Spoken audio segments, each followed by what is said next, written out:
次参加一个节目，在台上站到的那一刻，第一次那么大声的听到了自己的声音，他紧张到破音，他听到了观众的窃窃私语，啊，他这个样子，那他会唱歌吗？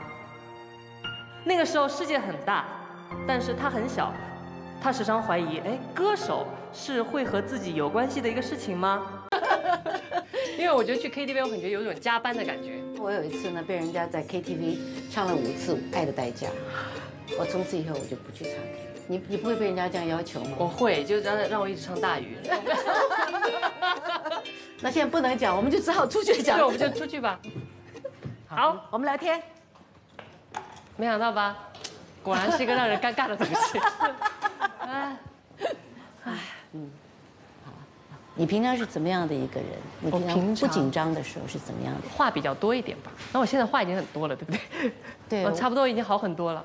是吗？因为我以为您是一个会非常严肃的一个老师。哦，是吗？因为张姐，您对我来说是一个传说中、传奇中的人物，所以我会很害怕，因为我是一个比较宅，然后也没有什么那么多爱好的一个人，我可能就只喜欢唱歌。和偶尔就在家宅在家里看一些动画或者看电影啊。你喜欢动画？我年轻的时候很喜欢做那个卡通人物的声音。对对对，我觉得那是好玩的。我也是很喜欢听声音的变化。哦，对。那我想问一下张姐，就是您听过杀猪音吗？就杀猪的声音？没有。那我就模仿一个杀猪的声音给您听。好。就是是不是这种声音？我没想到您居然会模仿杀猪的声音，啊！你和我心中想的女神的样子不一样哎，就是会觉得你的人生有意义吗？我以为会是这样的。哇！你喜爱你的事业，必然会在那个里面找到乐趣。对。你现在经历过这么多的表演啊，还有经历过这么多事儿，应该没什么好恐惧的了啊。不会，我还是很恐惧。但我知道张姐是一个应该可以说是什么都不害怕的一个人，对不对？才怪哦，是吗？你觉得哪一个表演者会不会呢？你以为李宗盛或者是，奶茶他们走出来之前都会紧张吗？那个心跳不会加速吗？都会啊，我以为只有我会。当然了。哦，所以那个也不是什么很特别的事了。对，我一直在看你的牙齿。啊？为什么？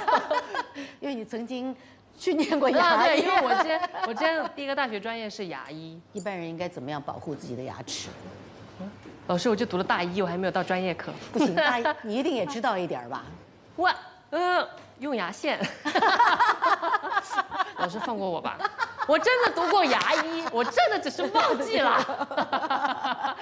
我也用不上来。没有，不过你专心的地方不在那儿嘛。一直很想问你一个问题，就是你在什么时候突然觉得说，我就是要变成这个样子？哇塞，说实话，我现在还在找寻当中，因为我自己觉得我可能会比歌手们会多一条路，就是要先让大家去接纳，就像我这样的身体发出这样的声音的这样一个状态。我相信你小的时候，因为这个声音，一定很多同学们笑你，超多。有的时候在小的时候，你觉得那个是一个很尴尬的事情，没想到到了大了以后，是变成你成功的因素。对，发现是被大家看到的一个非常重要的事情，真的是没有想到。对啊，所以多好啊！我其实觉得我会有一点点，迷茫。对，就是我到底要成为一个什么样的歌手？然后后面就发现自己最想做的事情其实是想用歌声去接近大家。但其实我擅长的风格是离人很远的。对，所以我就其实有一点像是在挑战这个方向。我相信你一定还是应该会找得到的，希望可以成功。就好好的，我想到就是好好的利用你自己有的天分。哎呦，那我带你去个地方好不好？哦，那带我去哪里？你不要问嘛，我带你去嘛。啊，走，不要怕，你的经理人我来搞定。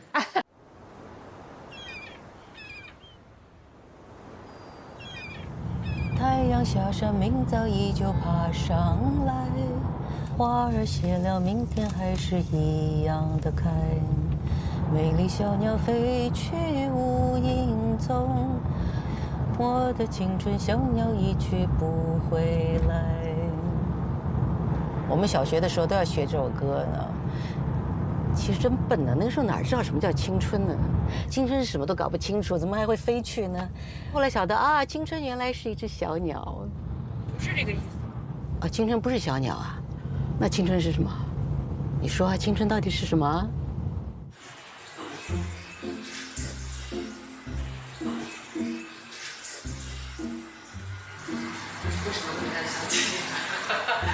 张姐，您知道周深吗？我当然知道周深啊。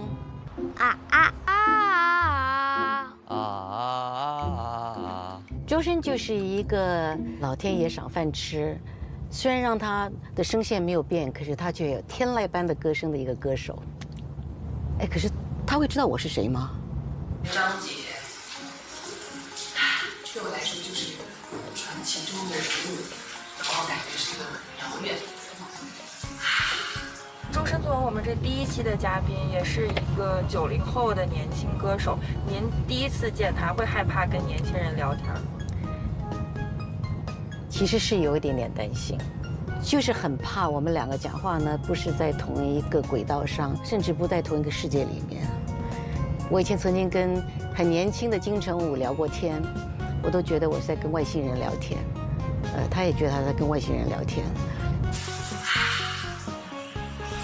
今天这个完全就是全部都是未知的问号，我也不知道该怎么聊天，不知道该怎么说话，所以现在说外边很快又很尴尬。走吧，走吧，张姐再不来我就更尴尬了。我最担心，其实因为我昨天刚到重庆的时候呢，我就有点感冒，啊，就很难受，我就担心的不得了。啊，还好，今天一切正常。我还感冒了，没有办法一展歌喉。觉得您和他会有什么一样和不一样吗？我年轻过，可是他没有老过，这是最大的不一样。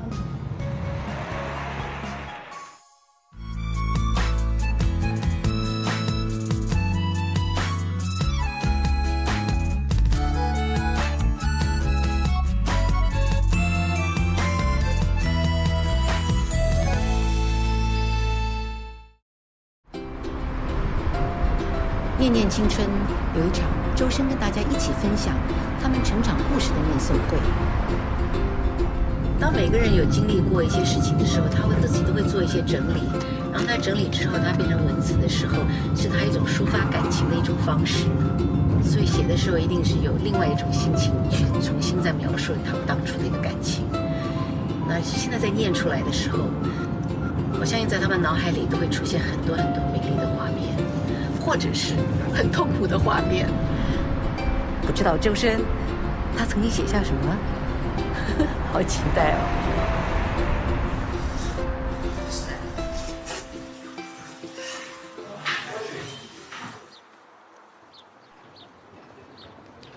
好尴尬呀，我紧张的要死。啊，我看见了，我看见张姐了。张姐好，我叫周深。好，你好。你看我们两个好像很有默契，对，穿衣服色系完全对。一样。然后今天刚好是母亲节，祝您节日快乐。谢谢你。我们上去。OK。你现在带我去哪里？去人家聊天的地方。哦。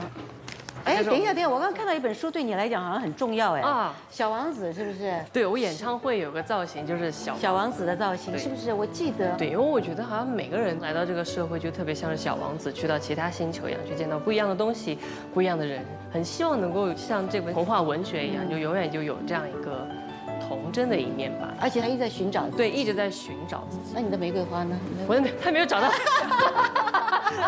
还没有找到，扎心了。你先坐，你先。啊，在这儿啊，就在这儿啊。对。哦，这就是书店。对，那我们先坐吧。好，我们先坐。哎，好尴尬。我以为你要带我去一个比较秘密的空间。比较秘密的空间是这里。对，这是个唱歌的地方。不是，我们常常讲说，制作单位常常就要我们，坐下来访问啊，什么东西的。我就觉得，访问其实是一件很无趣的事情。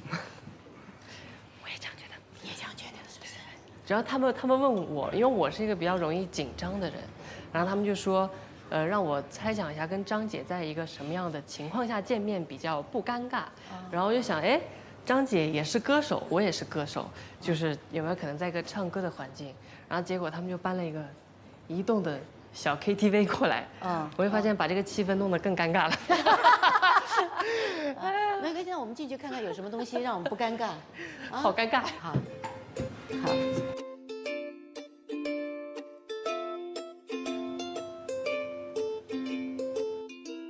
耶！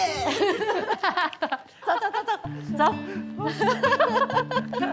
突然被带走了，去玩去，一切都很未知哎。你就去看动画。我比较喜欢，也没有只看。我喜欢的这些动画里面，它更多的都是说的是人之间的一些羁绊或者是联系，所以我觉得我是一个很向往群居的一个人类，但是我又很宅，所以我觉得我就是一个很矛盾的存在。可能是在念书的时候，你并没有找到一帮朋友。是的，是的，从小关系好的其实没有很多，还是比较内向吧，就不会那么的就敞开心扉去。然后自己又对自己有的一些东西觉得很害怕，人家又觉得看到，很奇怪。哇！我看见了！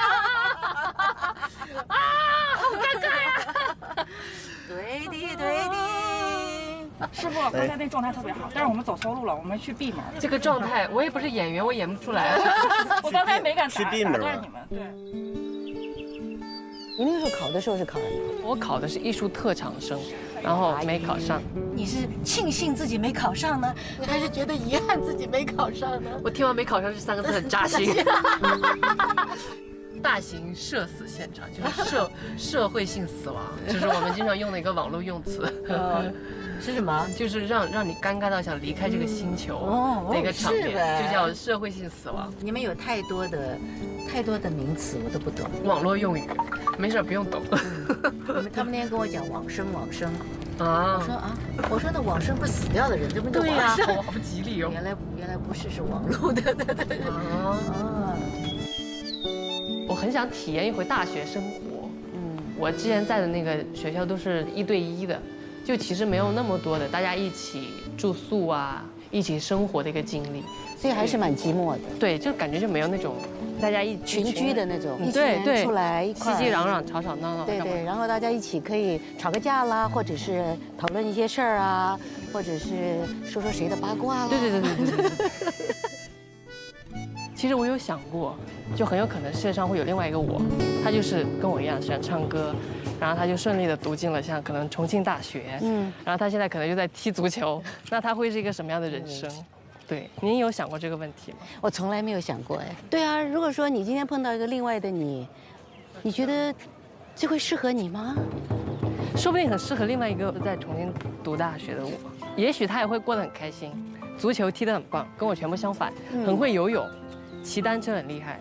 足球、篮球都很厉害，长得很高，这有可能实现吗？如果有可能的话，我很喜欢。OK， 那就表示那个并不是你，可是那个是你向往中的你。哦，不是吗？是啦，是。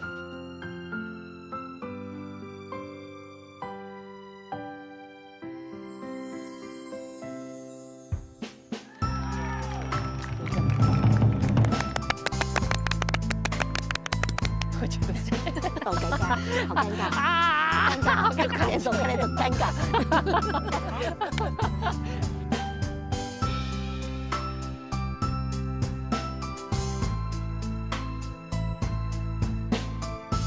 你好，你是风玉，对上号了都。对上号了。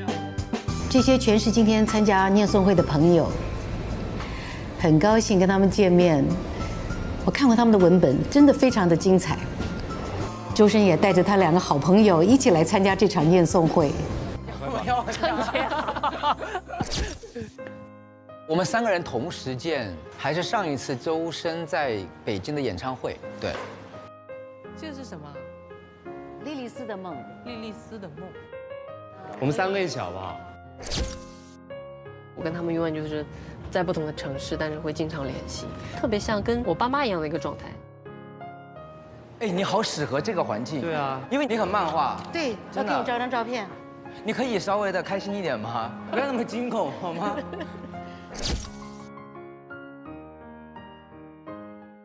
我们今天念诵会里面，我们挑了一些文本，我们可以看到一些不一样的人，也有一些人希望不一样，也不一定成功的。哦，因为我小时候是希望我跟别人一样，对，因为就是不自信的人都想先一样，就觉得会慢慢自信了之后，又想让自己跟别人不一样。对，没关系。小的时候害怕成为异类，长大了又会害怕，对，成为长大又害怕跟大家太一样。对，随大流。哇！哇！天哪！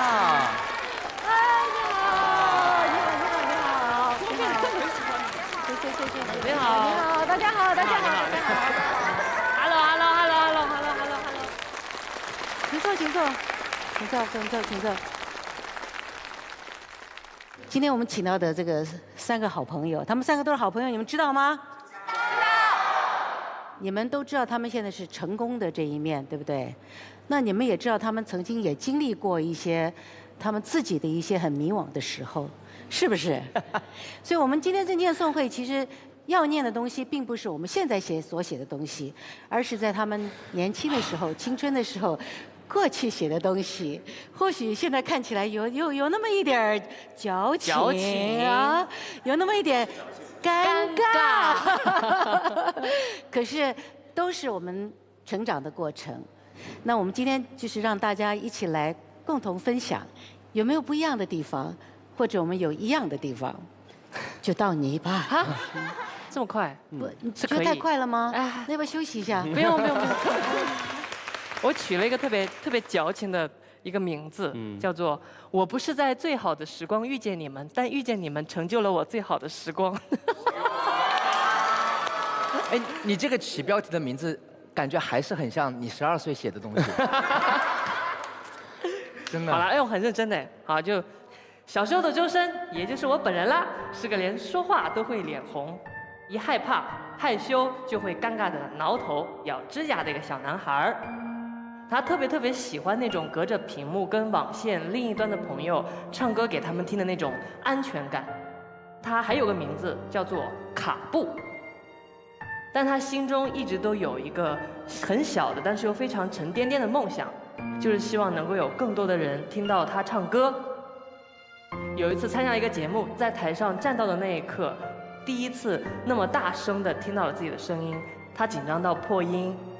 他听到了观众的窃窃私语，啊，他这个样子，那他会唱歌吗？那个时候世界很大，但是他很小，他时常怀疑，哎，歌手是会和自己有关系的一个事情吗？但是这个幸运的男孩终于遇到了很多跟他一样有梦想也闪着光的一群人，他们愿意把自己身上的光借给这个男孩，让他去追逐自己的梦想，去到越来越大的舞台。那个小小的梦想在逐渐成真，然后现在的我，特别也想替从前的他感谢每一个听过他唱歌的人。正因为你们的聆听，才让这个小小的梦一步一步变成了今天的现实。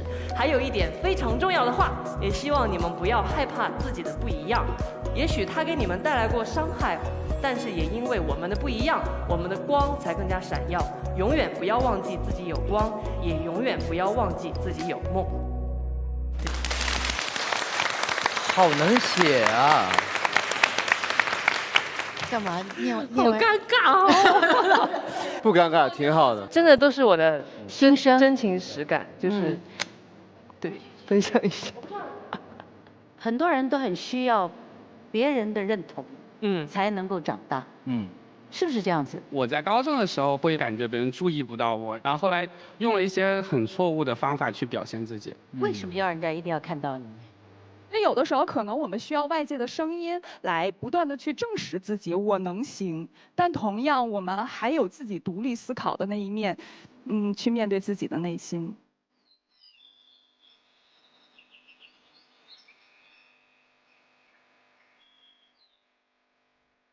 张姐好，来，你坐这，这是什么？快来帮我选。哇塞，这么多！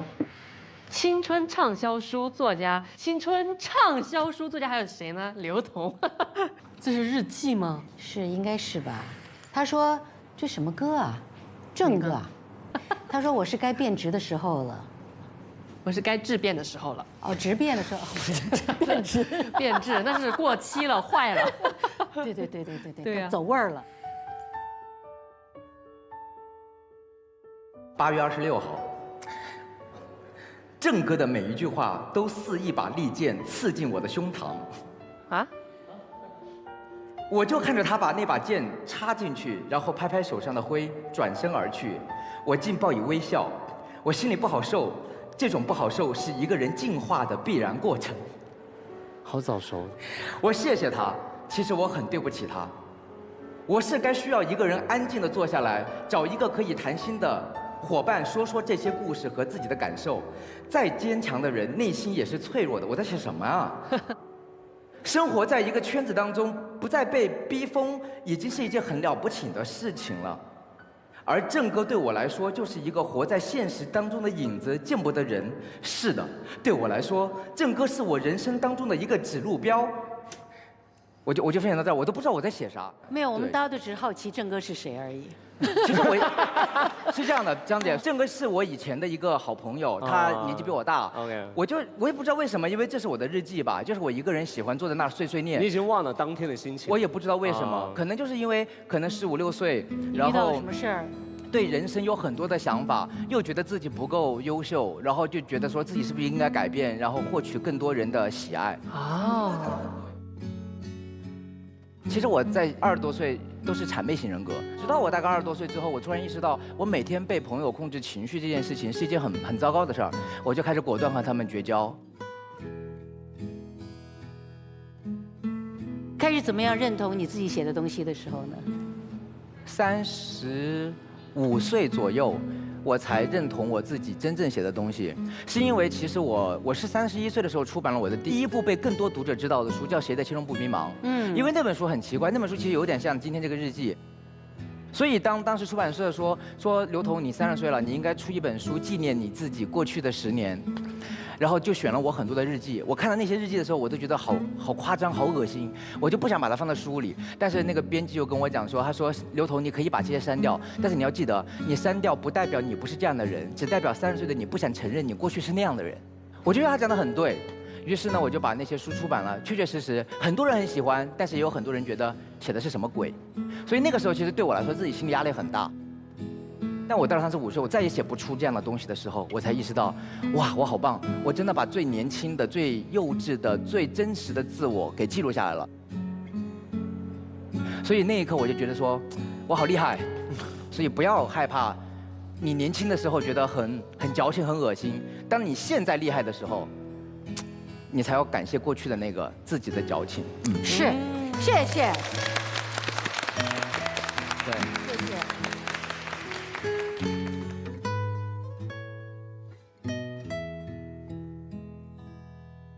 那我们接下来是不是要请金浩森读他的文本了？我觉得你们真的很鸡贼，就是你读吗？我是真的很认真在准备我的很恶心的文本。我认为如果要更恶心的话，就我们来一起朗诵。好啊。他这个写的是流行的是当时的伤痕文学，他写的伤痛文学，对对。这是什么？他脸都红了，你看到没有？脸都红了。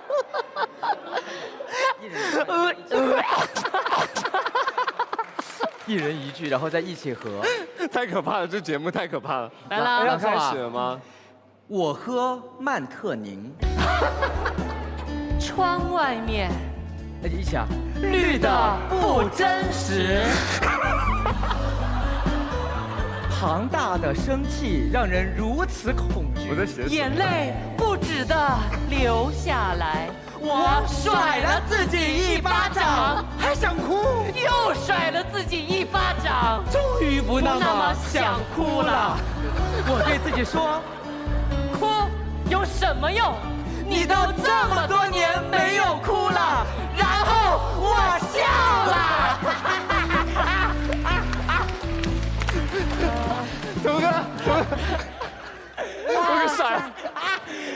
天哪，张姐，你看照片也很可怕，好不好？不是，最可怕是上面那行字。你这是2008年写的，对。告诉我发生了什么事儿？其实我忘了，然后是蚊子找出来的，我很好的朋友，他翻出来这一篇东西。好，我想那我说在干嘛们看一张你拍的照片，我想问问跟这个有没有关系？你知道 OK 这个是这是我外婆，对。是我觉得我的青春年轻的时候，我觉得会比较自我，自己开不开心，自己喜欢什么，你会觉得你爱你的人吧，就特别是家里人会陪你很久很久，你不会去思考那个层面的问题，所以我会拍一些很奇怪的照片，拍一些漂漂亮亮的男生女生，对吧？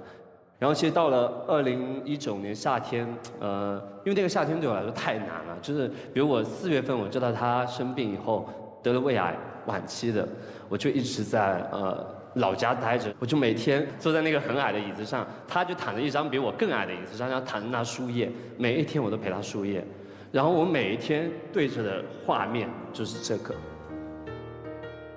因为他头顶对着我这样。其实，在这个2019年夏天之前，我拍了那几年吧，我拍了很多他的生活常态。但这张照片，后面就是刚刚那张脸呢，是我给他拍的，很清楚的一张脸的正面照，因为我很怕忘记他的脸。然后还有一个四季豆的那个我外婆在还能行动的时候，有一天她突然跟我讲，她说，哎，她今天中午我要跟你妈妈给你做顿饭。我说为什么？可是我问出为什么的那一刻，我说好，因为我就大概知道她不大行，对。然后后来就拍了这张照片，对，讲不出口，怎么这么难过？因为这个菜是我特别喜欢的一道菜，对。然后呢，从小到大他都给我做这道菜，对。然后那天他最后给我做，所以这个对你的记忆非常的对的深刻。对，哇，这段也太那个了吧！我就全身在哽咽。没有，其实为什么我会选你的外婆来讲啊？是我自己对我来讲，在我年轻的时候，我第一次遇到就是死亡这件事情。我在拍《最佳拍档》的时候，有一天我正在拍结婚，还穿着婚纱，然后他们就要停下来，就把我叫出去，然后就跟我讲说：“你外公走了，你知道。”我就在那边，然后曾志伟就过来跟我讲说，我们今天就收工好了，你知道？我说你等一下，我说你给我10分钟，我就站那边，我就想了很久，我就觉得说，我外公一定不希望我现在收工，你知道？我觉得我外公一定希望我继续好好的活着，然后把工作好好的做好，你知道？然后我就转身跟导演讲，我说。我们继续把今天工作做完。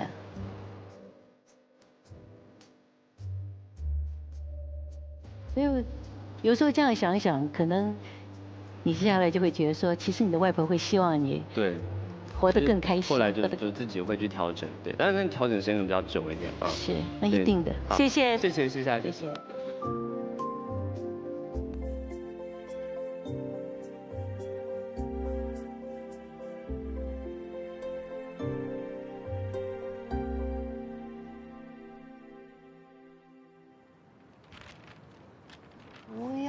张指甲，真的，我都知道，从小到大，我爸妈都因为这打我，有吗？有，我爸妈一看到我咬指甲就拿筷子敲我。敲你啊？就是会下意识的就去咬。那我从小到大，我是一个自己长大的人，对，爸爸妈妈都比较忙啊，对，都没有太管我，而且可能也是因为个子比较小，如果个子高的站在我面前，我觉得。你很羡慕他们，羡慕是有一点，还有一点就是觉得，好像感觉被威慑到的感觉。对，就不知道，就一些心理活动。你是什么时候你觉得你自己跨过了那一段？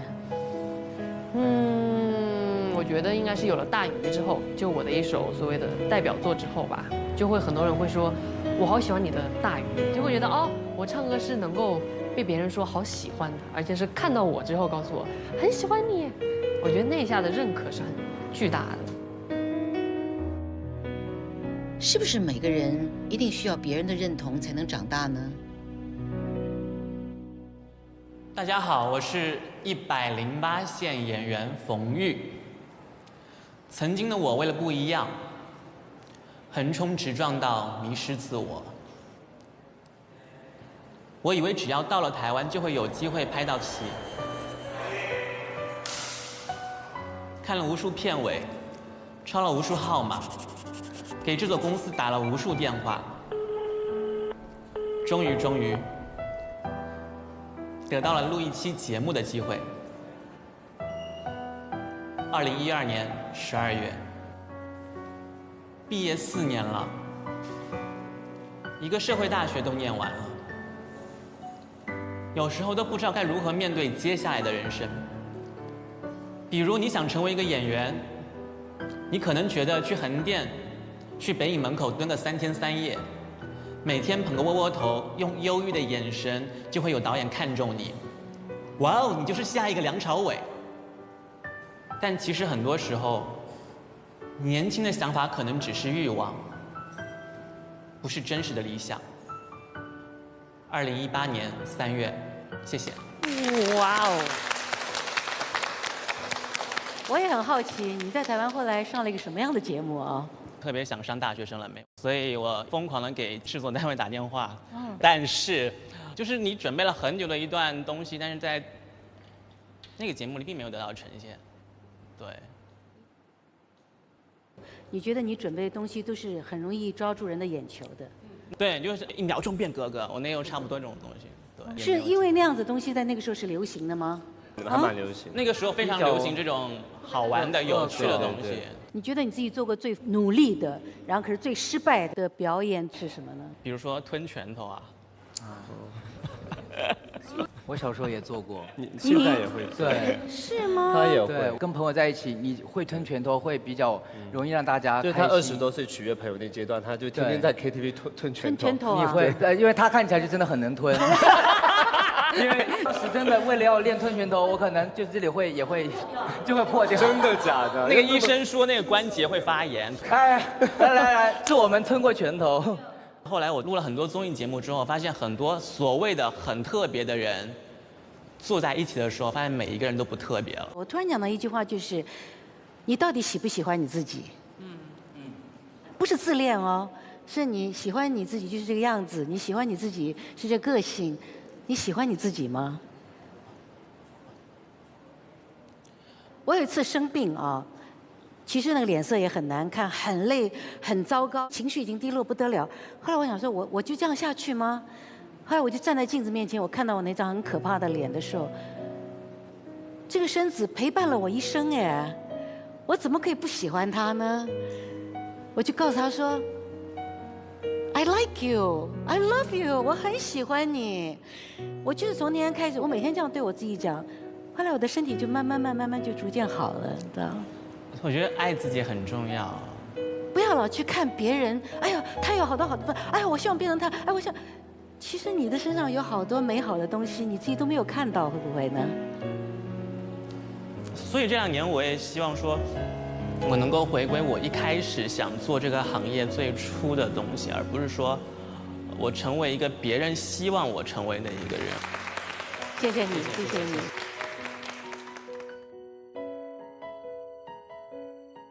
大家好，我是龚凡，龚字真的龚，不平凡的凡。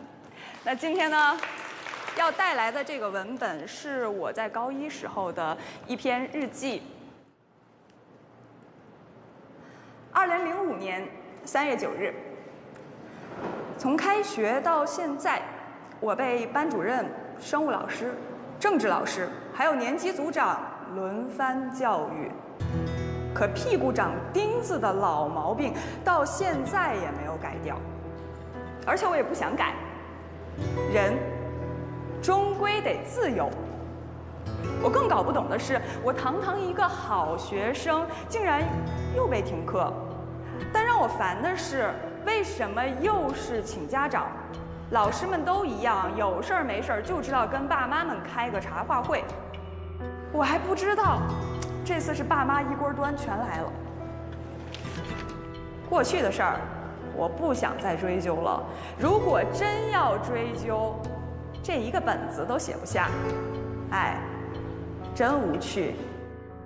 因为我是一个就是那个时期经常会去跟老师对抗的学生，原因在于我不喜欢他用同一种风格去要求所有的孩子，但是那个时候就会特别渴望证明自己。我认为龚帆和我们之前分享的人不太一样，他身上是从小有优越感的，所以说实话，你在说这些东西的时候，我是懂你在说什么的，但是我没有共鸣感。但是即便是一个如此看起来很有优越感或者怎么样的一个孩子，面对的是请家长的一些问题，我是不被老师认可的，我所有的认可是来自同学们。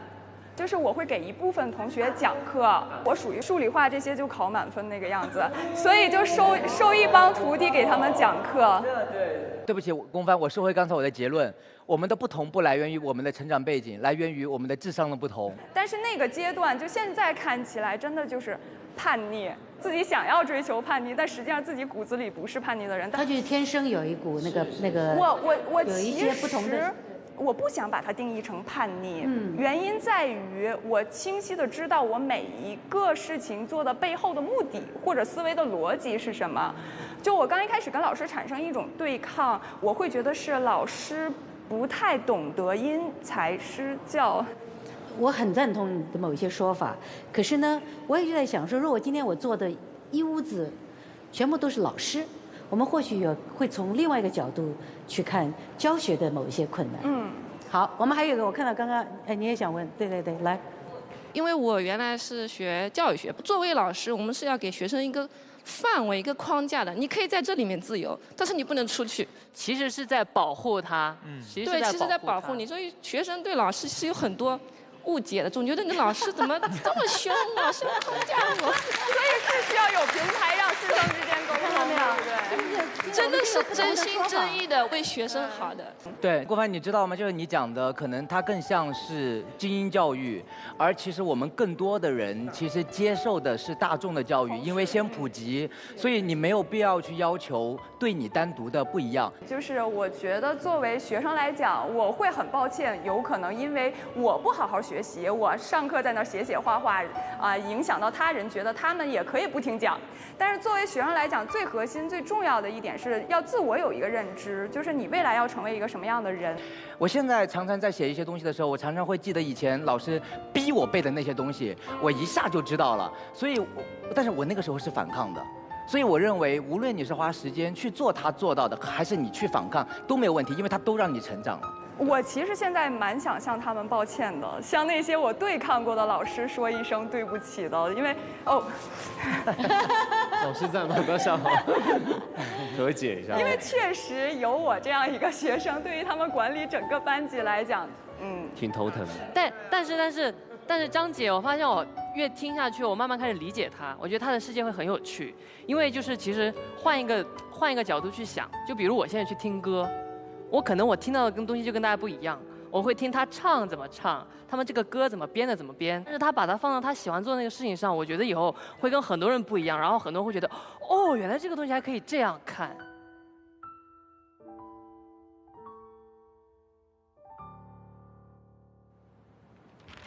小的时候往往都是很难去接受自己的不一样的，就小的时候我们一直都在想方设法的变得跟大家一样，就像尤其是我变声期。男生变声期的时候，大家声音都越来越只有我还在嗨，那个时候我觉得，哎，为什么我的声音跟大家不一样？对，但到了后面才发现，原来自己的不一样是那么的珍贵。对，我们可以找一点没有被逼疯的人呢，看一下。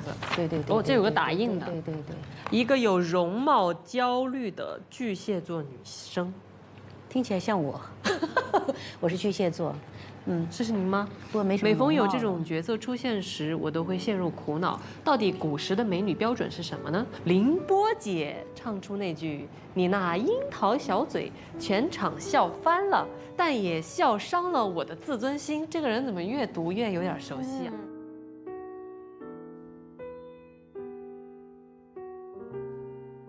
在疗伤的过程当中，我学会了独处。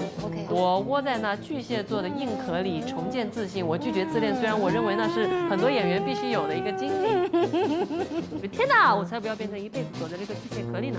千万不要期望全世界的人都喜欢你，千万不要相信自己可以成为一个最完美的人。我觉得最后这2句实在是太有用了，因为就是没有这样的人。而且也不可能，任何人都不可能变成这样的人。可是你还是会担心啊。对，因为我是一个比较纠结的人，而且我以前没有像现在话这么多，现在说有点太多。以前就是很多时候会自己心里去嘀咕，我如果不做会不会让他不开心？会不会如果这样做会不会让他更开心一点点？或是我这样做这个选择会不会让大家相处的更融洽一点？就是我一直觉得好像可以也不叫希望大家喜欢我，就可以照顾到大家。到后面发现根本就不可能，你这样只会把自己逼疯。可是我刚刚看到，就是你一路上来，你有跟这些歌迷啊他们的这个交流。我觉得你是会有一大半的情绪是因为你很高兴，然后你觉得你很珍惜，他们很喜欢你，对啊。可是有一部分也是觉得说，哎，我必须要这样子，因为不这样的话，他们会觉得很失望。对，我会觉得就是你要让他们高兴，回应，就是我感受到他们的喜欢给我的力量，我也想告诉他们，我也是很谢谢他们，因为我能够站在就越来越大的舞台上唱歌，觉得是有他们很大的一部分。我觉得我是幸运加上努力到这一步的。哦，还有这个，在成都街头卖画的画家大梦。